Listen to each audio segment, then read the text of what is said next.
Hello friends. तो कैसे आप सब। आज आपको मैं सभी कम्पिटिटिव एग्जाम के लिए और स्पेशल सीटेट यानी स्पेशल कौन सी सीटेट सीटेट पास करने की जादुई ट्रिक बताऊंगा। कहाँ पे मिस करते हैं, कहाँ पे हम लोग गलत करते हैं जिसके कारण हम लोग का सीटेट नहीं निकलता है। तो आपको सीटेट की तैयारी कैसे करें इस चीज को जानना बहुत ही जरूरी है। तो आप सीटेट की जब तैयारी करते हैं तो मेरा माने तो आपको ज्यादा से ज्यादा पीवाईक्यू पीवाईक्यू का मतलब हुआ प्रीवियस ईयर क्वेश्चंस, यानी आपको जितना भी सीटेट का एग्जाम हो चुका है, सीटेट का एग्जाम जितना हो चुका है उसका जितना भी प्रैक्टिस सेट आया हुआ है यानी क्वेश्चन बैंक जिसको हम लोग बोलते हैं, वो जो आया हुआ है मार्केट में वो लेके आपको प्रैक्टिस करना है। यानी आपको पर डे यानी हर दिन आपको एक सेट मारना है। कितना मारना है भाई? एक सेट। अगर जब मारते हैं आप एक सेट एक दिन में अगर मारते हैं और सिर्फ सेट को मारने से आपको नहीं होगा कि सेट ऐसे मार के छोड़ दिए, वो नहीं करना है। सेट मारने का मैं आपको तरीका बता दूं तो आपको सेट किस हिसाब से मारना है। यानी आपको टाइम मैनेजमेंट का भी ध्यान रखना पड़ेगा क्योंकि time is money. Time is money यानी हमको टाइम का ही तो ध्यान रखना है भाई। टाइम मैनेजमेंट अगर नहीं होगा तो एग्जाम निकलेगा क्या? बिल्कुल भी नहीं निकलेगा। तो हमको याद रखना है सिर्फ सेट मारेंगे ऐसे नहीं कि बुक खरीद के लेके आ गए, सेट पकड़ लिए, बना लिए, छोड़ दिए। कितना टाइम में बना ये चीज नहीं देखे। एक सेट को बनाने में हम 4 घंटा लगा दिए और मेरा अगर 90 मार्क्स भी आ गया तो कोई फायदा है? बिल्कुल भी नहीं। क्यों? टाइम मैनेजमेंट आपका यहां नहीं होगा तो एग्जाम में कहां से होगा। आपको अपने पास एग्जाम अगर 2.5 घंटे की है, सीटेट में आपको अगर 2.5 घंटा मिलता है तो आपको अपने रूम में जब बनाते हैं तो आपको 2 घंटा ही लेके चलना होगा। कितना लेके चलना है? 2 घंटा में आप एक प्रैक्टिस सेट को मारना है। प्रैक्टिस सेट मारने के बाद आपको करना खुद से चेक करना है कि 150 क्वेश्चंस को जो मैं बनाया, एक प्रैक्टिस सेट को जो मैं बनाया तो मेरा 150 में से कितना मार्क्स आया, यानी 150 में से कितना मार्क्स आया। सपोज करते हैं सेट 1 में मेरा मार्क्स आया कितना? 70 मार्क्स हम सेट 1 जब मारे, सीटेट का प्रीवियस ईयर क्वेश्चन का सेट 1 को जब मारे तो मेरा क्या आया? 70 मार्क्स आया। लेकिन 70 मार्क्स के अलावा आप तो 150 जब क्वेश्चन बनाए थे तो आप गलत कितना किए होंगे भाई? 80 क्वेश्चन तो आप गलत किए हैं। तो आप अगर गलती को एनालिसिस नहीं करेंगे, गलती को आप अगर देखेंगे नहीं तो आपका कोई फायदा होगा क्या? बिल्कुल भी फायदा हो ही नहीं सकता है क्योंकि आप सेट मार के छोड़ देंगे तो उसका क्या फायदा होगा? कुछ इंप्रूव होगा ही नहीं। तो सेट मारने का मैं तरीका बता दूं आपको, बहुत रामबाण ट्रिक है कि जब सेट मारने के बाद जितना सही है तो सही है, लेकिन जितना गलत है उस पर ज्यादा फोकस करेंगे। एक बार फिर से उस सेट को देखेंगे कि एक नंबर अगर सही हुआ तो 2 नंबर जो गलत हुआ तो कहां गलत हुआ, उसका आंसर क्या है। इस चीज को आप अगर एक बार देख लेते हैं तो आप एक दिन में जब सेट 1 मारे तो 70 मार्क्स आया। उसके बाद सेट 2 अगर मारते हैं, सेट दूसरा सेट 2 को अगर मारते हैं तो आपका अगर एवरेज कोई जरूरी नहीं है कि सेट 1 में 70 आया तो सेट 2 में ज्यादा आएगा। उसमें आपका अगर 65 भी आ रहा है, 65 भी आ रहा है तो आपको घबराना नहीं है। सेट 2 में अगर आपका 65 आया तो घबराएंगे नहीं।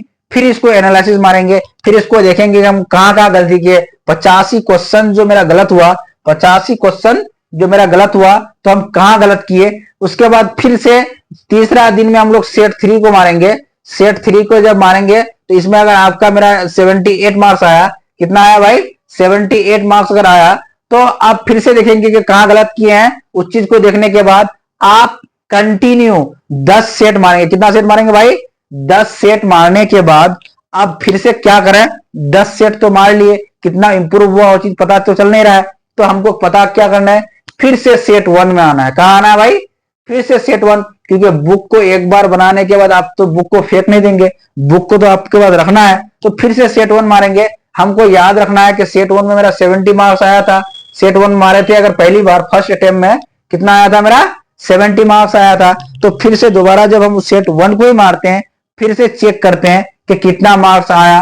अगर सेट 1 को दोबारा मारते हैं, सेट 1 को हम लोग एक बार 80 क्वेश्चन जो गलत किए थे उसको पढ़ने के बाद अगर मेरा 98 प्लस अगर नहीं आ रहा है, 98 प्लस अगर नहीं आ रहा है तो कहीं ना कहीं मेरी तैयारी ठीक नहीं है, कहीं ना कहीं मेरी तैयारी ठीक नहीं है। तो हमको याद रखना है कि सेट 1 मारे थे 70 था, 70 था यानी पास्ट। अब जो हमारा प्रेजेंट है भाई, प्रेजेंट में 98 यानी 100 प्लस मार्क्स आपको होना चाहिए, तभी आप गलतियों से सीखेंगे।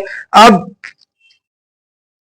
चलते चलते मैं एक बता दूं आपको कि जिंदगी उतनी लंबी तो है नहीं, यानी जिंदगी उतनी लंबी तो है नहीं कि खुद से आप गलती भी करेंगे, खुद से सीखेंगे भी। यानी आप अगर यहां प्रैक्टिस सेट नहीं मारते हैं, यहां अगर आप प्रैक्टिस सेट नहीं मारते तो होगा क्या, क्या आप अगर सीटेट के एग्जाम में जाके सोचेंगे कि वहां हम प्रैक्टिस करेंगे, फर्स्ट अटेम्प्ट देके आए, पता चला कि 65 में लुढ़क गए, 65 में ही लुढ़क गए, तो कोई फायदा होगा? अगर हम, मेरे पास जब टाइम बचा हुआ है भाई, जुलाई में एग्जाम है, 7 जुलाई को जब एग्जाम है, मेरे पास अभी जब टाइम है, तो हम प्रैक्टिस सेट मार के, यानी वहां का प्रैक्टिस यहाँ पे हम क्यों ना कर ले, ताकि डायरेक्ट फर्स्ट अटेम्प्ट में मेरा क्लियर होगा। यानी आपको मैं 100% बता दूं, अगर आप मेरे अनुसार चलते हैं तो 130 प्लस मार्क्स लाने से आपको कोई भी नहीं रोक सकता है। क्यों? क्योंकि practice set, practice makes a man perfect, यानी जितना अभ्यास करेंगे उतना आप परफेक्ट बनेंगे।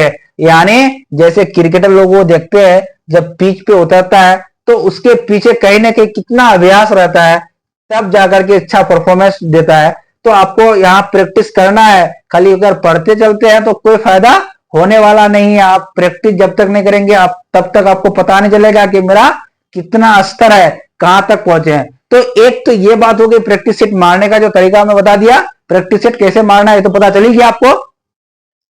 अब एक चीज और याद रखेंगे कि सीटेट का फुल फॉर्म होता है सेंट्रल टीचर एलिजिबिलिटी टेस्ट।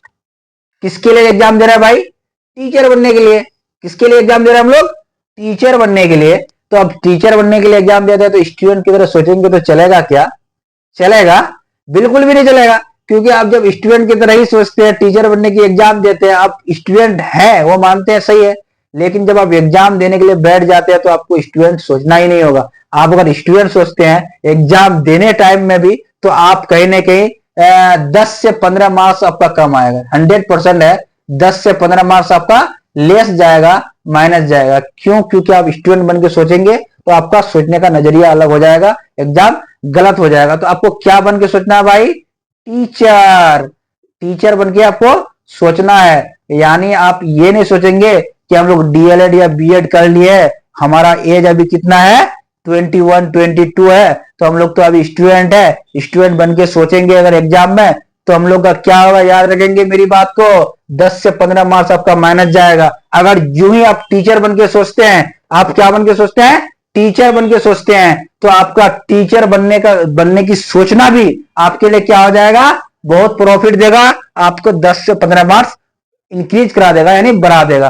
तो प्रैक्टिस सेट मारने का तरीका, टीचर बन के सोचने का तरीका, और एक लास्ट पॉइंट को देखेंगे। ये 3 पॉइंट को जब याद रखते हैं तो सीटेट में 130 प्लस का जो मेरा टारगेट है, यानी डायनेमिक मंत्र का जो 130 का टारगेट है, वो बिल्कुल आसान होगा।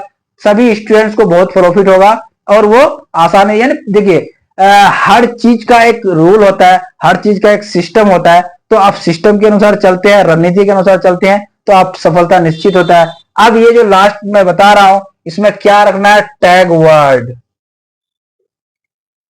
टैग टैग वर्ड्स किसको बोलते हैं भाई?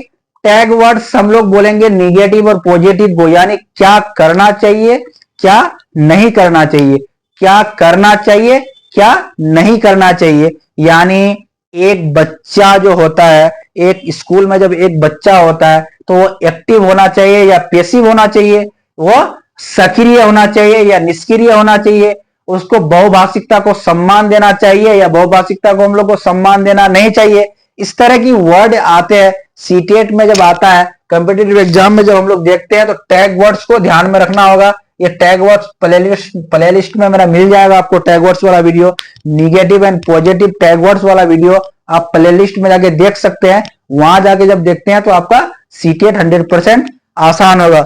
और ये 3 चीज से भी बहुत बड़ी चीज मैं आपको एक बता दूं, होता क्या है, इंसान जब एग्जाम देने के लिए बैठता है तो उसका दिल, उसका हार्ट जो होता है, वो कहते हैं कि जोर जोर से धड़कने लगता है, डर होता है। डर होने का कारण है उसका माइंड। माइंड में ये आ जाता है कि यार एग्जाम देने के लिए आए हैं, अगर एग्जाम नहीं निकला तो क्या नहीं निकला तो क्या होगा, यानी लोग क्या कहेंगे, क्या सोचेंगे। तो आपको मैं बता दूं कि याद ये रखना है, हम लोग उस रब के बंदे हैं, हम लोग उस रब के बंदे हैं जो एक रास्ता अगर बंद करता है तो 70 खोलता है। यानी हम लोग को याद रखना है कि हम लोग उस रब का बंदा है जो एक रास्ता अगर बंद करता है तो 70 खुलता है। कि जरूरी नहीं है कि अगर एक एग्जाम नहीं निकला तो मेरी जिंदगी बर्बाद हो गई, मेरी जिंदगी खत्म हो गई, ये बिल्कुल भी नहीं सोचना है। अगर ये चीज दिमाग से आपका हट जाएगा तो मैं आपको दावे के साथ कह रहा हूं कि आपका एग्जाम 100% निकलेगा, यानी आपका एग्जाम 100% निकलेगा। तीन चीज को याद रखने के बाद ये लास्ट वाली बात अगर आप याद रखते हैं कि हम लोग उस रब के बंदे हैं जो एक रास्ता बंद करता है तो 70 खोलता है। यानी अगर आप जिसका सीटेट अगर नहीं होगा तो जरूरी नहीं है कि वो कुछ अच्छा नहीं कर सकता है। हजारों एग्जाम होते हैं, अलग अलग प्लेटफॉर्म है, पास्ट की बात तो है नहीं, अभी आज के टाइम में इतने काम है आदमी के पास कि कुछ भी कर सकता है। आप नॉलेज आपको रहेगा, एक्सपीरियंस रहेगा तो आप कुछ भी कर सकते हैं। तो हम लोग याद रखेंगे, पीवाईक्यू को जम के प्रैक्टिस मारेंगे, पीवाईक्यू जम के प्रैक्टिस मार के ये नहीं करना है कि एक सेट को एक बार मार दिए उसके बाद वो कहां चला गया पता ही नहीं चला, उसको दोबारा मारना है। एक बार अगर 70 आया तो अगले बार 98 का टारगेट रखेंगे, तभी मेरा इंक्रीज होगा, इंप्रूव होगा, यानी उसमें बढ़ोतरी आना चाहिए। एक सेट जब मार दिए तो कोई फायदा होना चाहिए उसमें, अगर सेट में फायदा नहीं होगा तो क्या फायदा है फिर। उसके बाद आपको एग्जाम में टीचर बन के सोचना है, यानी आपको टीचर बन के सोचना है। आप अगर स्टूडेंट बन के एग्जाम देंगे तो आपका 10 से 15 मार्क्स डिक्रीज होगा, उसका घटेगा। और टैग वर्ड, यानी अब की बार सीटेट में 130 पार, टैग वर्ड के साथ 130 पार। याद रखेंगे CTET, central teacher eligibility test, अब की बार सरफराज सर के साथ सीटेट पार। धुआंधार क्लास में आप जुड़े रहे, और जब एक एक चीज को आप जब समझते हैं तो आसान होने लगता है, हर चीज आसान होता है। मैं एक चीज और बता दूं आपको, पर्सनल एक्सपीरियंस, कि किसी भी मंजिल में पहुंचने के लिए, किसी भी मंजिल में पहुंचने के लिए सबसे इंपॉर्टेंट होता है क्या, कि मार्गदर्शक। मैं आपको बता दूं कि आप मेहनती भी बहुत हैं, तैयारी भी बहुत करते हैं, पढ़ते भी बहुत हैं, लेकिन दुनिया में अगर पढ़ने की बात करते हैं जब, तो पढ़ने के लिए हजारों चीज है। तो आप अगर सही डायरेक्शन में नहीं पढ़ते तो एग्जाम आपका कभी भी नहीं निकलेगा, कभी भी नहीं निकलेगा, क्योंकि आप जब सही चीज पढ़ेंगे ही नहीं। सीटेट की तैयारी करते हैं आप, बीपीएससी का क्वेश्चन पढ़ते रहिएगा, बीपीएससी का सिलेबस को पढ़ते रहिएगा, तो निकलेगा एग्जाम? नहीं निकलेगा। तो आपको सही डायरेक्शन, यानी जिंदगी में मंजिल में पहुंचने के लिए सही मार्गदर्शक की जैसे जरूरत होती है, तो इंशाल्लाह मैं सोच रहा हूं कि आपको एक मार्गदर्शक की तरह काम आओ जिंदगी में। मेरी जहां जहां गलती हुई है, मैं ये नहीं चाहता कि आप लोग वहां गलती करें और आप लोग को ड्रॉप करना पड़े। आप लोग इस चीज को बिल्कुल भी दिमाग में रखेंगे। हम लोग भी जब एग्जाम दिए थे फर्स्ट टाइम तो दिमाग में आ रहा था ऐसे वैसे, लेकिन वो सब नहीं सोचना है। यानी हम लोग उस रब के बंदे हैं जो एक रास्ता बंद करता है तो 70 खोलता है, अल्लाह पे भरोसा रखना है। ठीक है, तो हम लोग को टीचर बन के सोचना है, पीवाईक्यू को जम के प्रैक्टिस मारना है, टैग वर्ड्स को दिमाग में रखना है, प्लेलिस्ट को दिमाग में रखना है। यानी मेरा प्लेलिस्ट में घुसेंगे और टैग वर्ड को पढ़ेंगे, अब की बार सीटेट में सीधा 130 प्लस मार्क्स के साथ पार करेंगे। उसके बाद डायरेक्ट घुसेंगे हम लोग कहां पे, केबीएस, यानी केंद्रीय विद्यालय में आएंगे, केबीएस में टीचर बनेंगे। एनबीएस में भी टीचर बन सकते हैं।